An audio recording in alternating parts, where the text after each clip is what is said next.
qurol ko'tarib kelgan, otangni o'ldirgan, boboyni o'ldirgan, buyingni zo'rlagan, molingni talon-taroj qilgan, 150 yildan beri talon-taroj qilyapti, bugun ham talon-taroj qilyapti.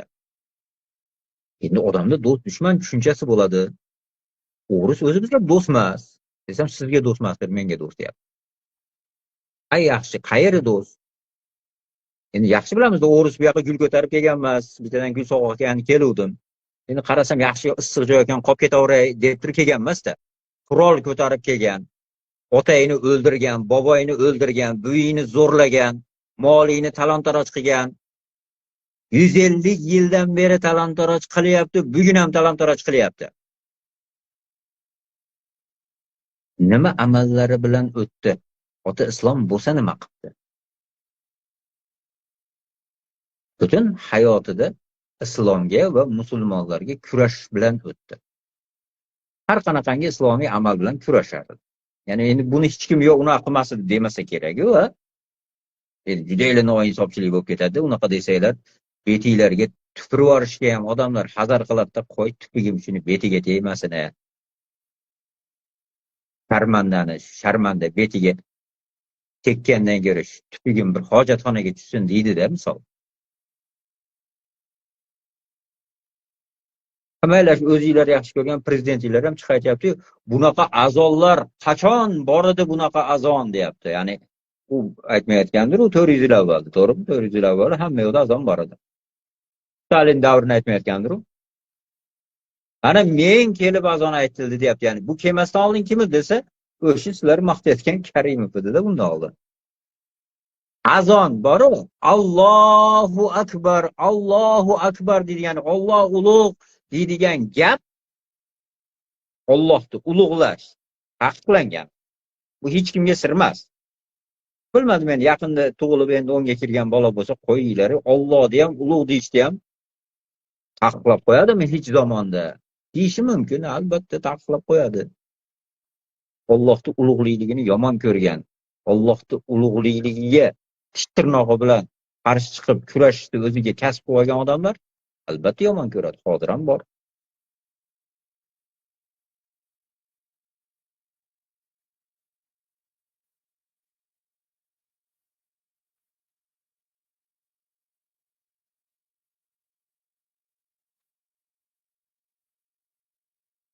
Yaxshi tilaklar bildirishyapti-kan, Alloh ajrlarini ziyoda qilsin. Xullas, endi o'shani qilib aytib turmasa, bilmadim, haligacha borligiga hayronman o'zi. Yaqindan beri endi buni astar avrasini ag'darib, hech tagida hech narsasi qolmadi. Haligi Ismat Xushev degan bir juda maddoh odam bor, bilasizlar. Bu odam chiqib olib, o'sha mahaldagi bir suhbatda o'tganda aytib berdi. Boshqalar ham tasdiqladi. Ya'ni Karim gapirayotganda bir yerda azon aytilib ketganda shunaqa qo'mrayib, shunaqa bir uyat gaplar bilan so'kdi. O'chir onovini dedi deyapti. Shundan keyin butun mamlakatda hamma yerida haligi azon aytadigan karnaylarni olib tashlaganda, endi o'ylang, kimga bu narsa og'ir kelishi mumkin? Yozib keting. Sizga og'ir keladimi? Allohni ulug' deb, Allohim ulug' ekan, yagonasan, Muhammad alayhisalom, mana shu Alloh taoloni payg'ambarligiga guvohlik beraman degan shu nidoni kim yoqtirmasligi mumkin? Qalbida bir zarracha bir iymoni bo'lsa, shu odam yoqtirmasligi mumkinmi Allohni ulug'lashlikni? Endi bitta masalasini aytyapmiz. Endi qarang-da. Qancha odamlar olib borib qatl qilindi, azoblandi. Ya'ni qatl qilindi deyotganimda, masalan, avvallari ba'zi bir zolimlar odamlarni qatl qiladi. Qanaqa desa, olib keladi, kundaga boshini qo'yib, chop deydi, chap boltaman bir urib uzib yuboradi. Shu boltaman urayotganda ham bo'yinni mana orqa tarafiga uradi-da. Hali uyqu arteriyalari shunday kesiladi, shunday o'sha mahalla jon taslim qiladi, bo'ldi. Hali Parij kommunasi davrida Fransiyada avvalgi amaldorlar, podshohning atrofidagilar, o'sha Karolning qarindosh urug'lari, merosxo'rlari, shuni amaldorlarni olib bitta kallasini olgan. Shunda haligi bir o'sha mahalda doktori bo'lgan, Giltiano degan. O'sha endi bularni qiynab o'tirmaylik, bitta chopqi yasaylik, hali ipini bir torsak tepadan chopqi shunday tushib kallasini uzib yuboradi.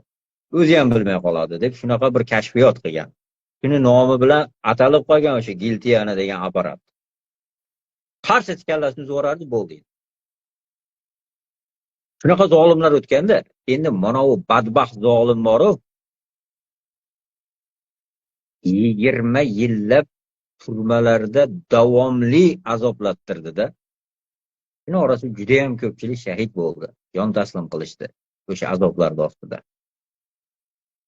Ba'zilari shu azoblarning orasida Alloh ajalini yetkazmagan ekan, shuni hammasini ko'rib, tirik guvoh bo'lib o'sha yerdan qaytib chiqdi. Ba'zilar. Yaqindaligi bir akamizni borib janozalarini o'qib, oxirgi manzilga kuzatib keldi-yu. Yaxshi taniysizlar, Habibulloh Tursunov degan akamiz 60 yoshdan o'tgan oqsoqol odam edi. Shu odam 21 yil o'tirgan. Zindon xotiralari deb yozib chiqarib turardi, bir qancha 100 ga yaqin shunaqangi zindon xotiralari bor.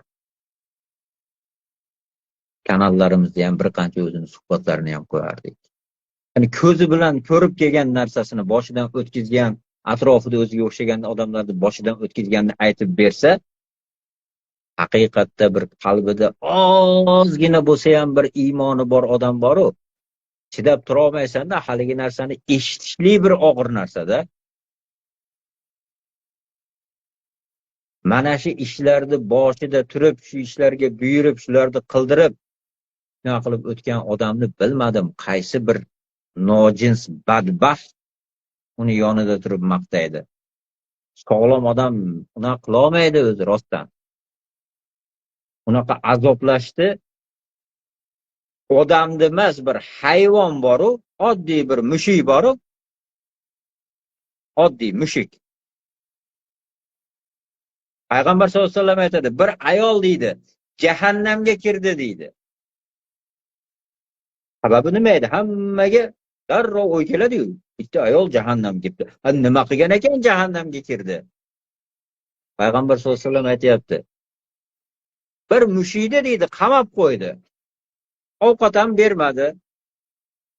Yo haligi qafasini bir eshigini ham ochib qo'ymadi, o'zi tirikchiligini qilib bir chichqon tutib yeb oladigan imkon ham bermadi. Ya'ni o'zi ham bermadi.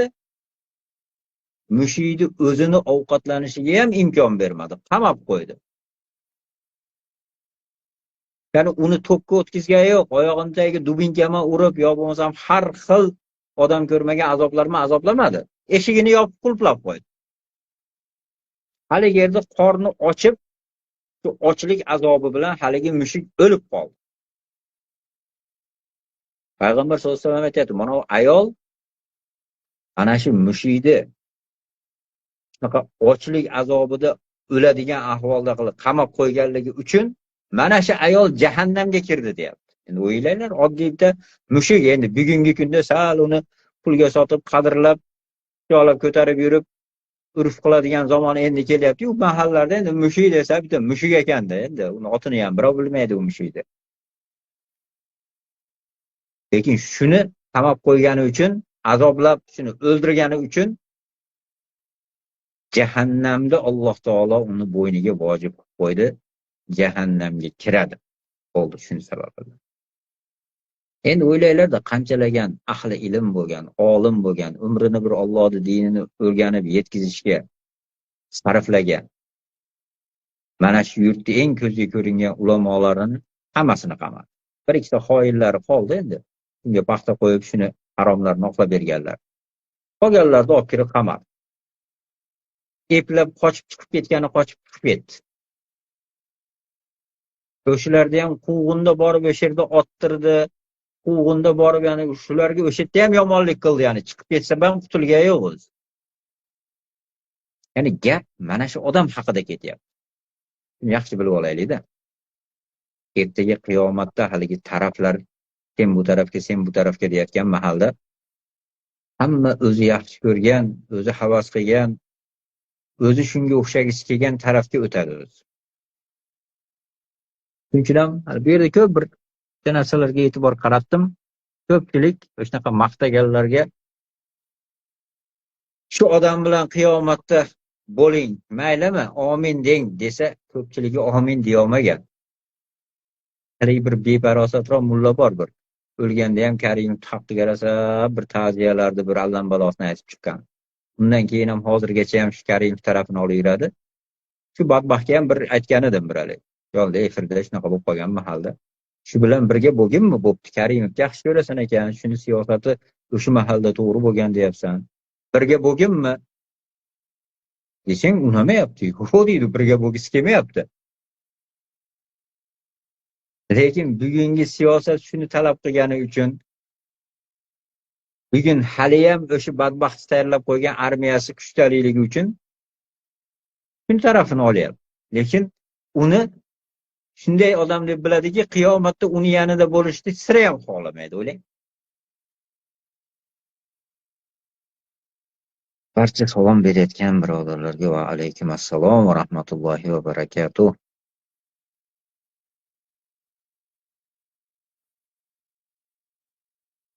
Habibullo akani YouTube kanalida shu efir uzatilayapti. Mashaalloh. Alloh ajringlarni ziyoda qilsin. Yaxshi qilyapsizlar ekan, o'sha yerdan ham uzatayotgan bo'lsanglar. Ki o'zlari o'tib ketgan bo'lsa ham orqasidan tashlab ketgan islom ummatiga bir ibrat bo'ladigan juda ham ko'p yaxshi bir boshidan o'tgan sarguzashtlari bor edi. Lekin qanday bir to'qima, kimdir o'ylab topgan bir adabiy narsa emas. Boshidan o'tganlarni yozgan. Inshaalloh shu boshqa videolarni ham ko'rib ibratlansa arziydigan narsa.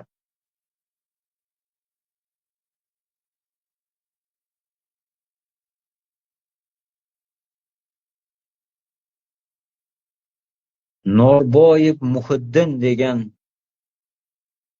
odam, endi odam deb qaraylik, endi gaplaricha odamcha bo'lmasa ham, birinchi prezidentim deyapti, hamisha birinchi bo'lgan, orqasidan dunyo toplashadigan shohlar, sultonlar ergashib yurgan. Odamlar ba'zida tasavvurlari, fantaziyalarini eshitganimda o'ylanib qolamanda. Ya'ni Karimov shunaqangi bir hali izgo'y bo'lgan bir prezident edi. Yaxshi bilasizlar-da. Hamma uni la'natlab diktator deydi. Ya'ni boshqa atrofidagi hatto kofiri ham o'zi prezident orasida bir pichoqqa solib qoladigan yo'q. Hammasi yo kofir yo kofirga malay bo'lgan bir shunaqa qulvatchalar bo'ladi. Biz mayda-chuyda davlatlarda prezidentlari qulvatcha har doim bitta qul o'sha bittasini etagini ushlaydi, ikkinchisiga qarab xo'mrayib turaveradi. Ularda ham birortasi bir odamga o'xshagan baho bergan emas-da o'zi.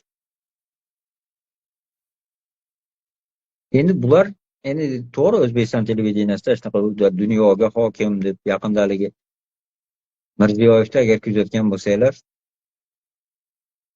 Amerikaga borganda Tramp haqida bu endi o'rischalab aytdi, o'zbek tilida ikki xil ma'nosi bor. Ya'ni bu dunyoda prezidenti degan ma'noda tarqatishdi, lekin o'zi uni qasd qilgani yo'q. Dunyoda prezidenti deganni qasd qilmadi, u tinchlikdi prezident. Chunki hali u yerda o'zbekcha gapirmadi-da, o'ris qo'l qoniga singib ketgan, o'sha yerga borib ham o'rischa aytyapti. Uni gapini baribir inglizcha tarjima qilib beradi o'zidek. Befarosatlikni qarasanglar. Gapingni inglizcha tarjima qilib beradi. Xitoycha gapirsang ham, o'zbekcha gapirsang ham, tatarcha gapirsang ham, lo'licha gapirsang farqi yo'q. Seni gapingni amerikancha qilib, onga inglizchalab tarjima qilib beradi. O'zi qizig'i yeri shuni gapini tarjima ham qilmadi. Kuzatgan bo'lsanglar edi, primoy tortib turibdi, naryoqdagi shu gapini tarjima ham qilmadi hatto. Ya'ni нужен shtat qilmadi shuni. Lekin u shu taxta qo'yaman deb siz tinchlikni prezidentsiz dedi-da. Endi ba'zi ahmoqlar shu gapini aytib kelib, bizni prezidentimiz qoyil qildi mana.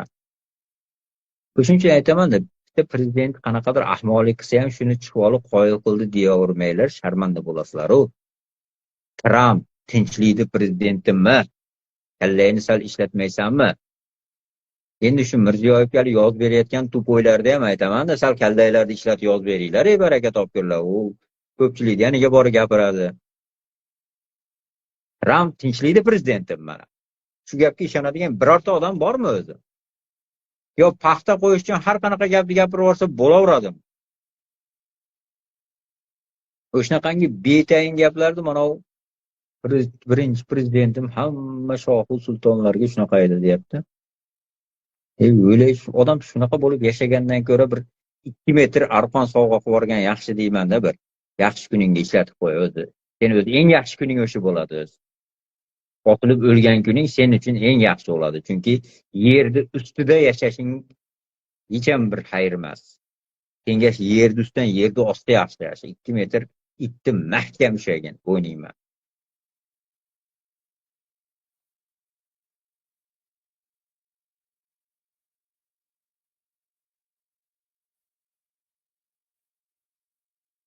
Muhayyoxon Eminova degan xotin shunaqa deyapti-kan.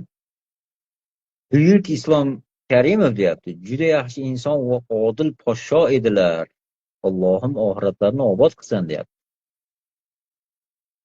Qishloqlarga, xalqqa yangi loyihadagi kottejlarni qurgan. Podshoni orqasidan gapirmanglar. Alloh kechirmasa kerak deyapti.